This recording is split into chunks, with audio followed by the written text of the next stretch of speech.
Hey everyone, Kevin here once again with my 1, 2, 3 cents, and today going to focus on the most recent episode of Monday Night Raw. Overall, I thought it was a fairly decent episode. They did a good job of advancing some of the storylines leading up to Over the Limit, which is coming up in a couple of weeks on pay-per-view.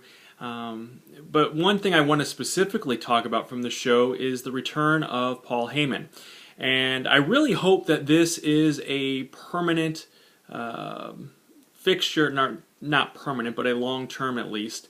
I really liked Paul Heyman. I've watched him since way back in the day. Remember him in the AWA managing the Midnight Express, consisting of Randy Rose and Dennis Condrey, and then going on to WCW, or the NWA back then, and feuding with Jim Cornette's Midnight Express of Bobby Eaton and Sweet Stan Lane. So, Paul Heyman has a big history in wrestling, and I've been watching him since then, and have always enjoyed his work, especially with the Dangerous Alliance in WCW back in, I guess it was 1991, leading up and building up with Rick Rude and Steve Austin, Arn Anderson, Larry Zbyszko. Those guys were kind of the super group of the WCW back then, because Flair had left for WWF and the Four Horsemen had kind of disintegrated. So Paul Heyman is great on the mic, and that's what Brock Lesnar needs. I know he quit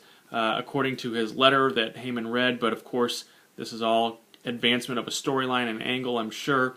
I'm not sure where it's going, and I like that, quite frankly.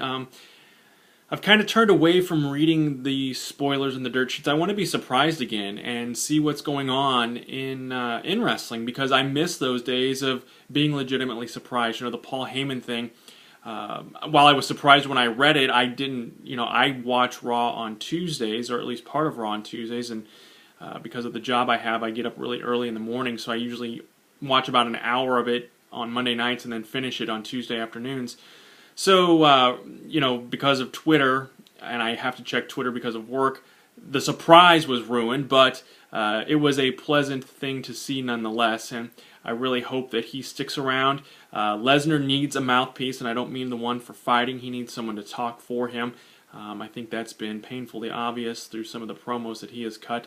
But, hopefully Heyman is back, and I wouldn't mind seeing him build up a stable, including Lesnar and some other guys.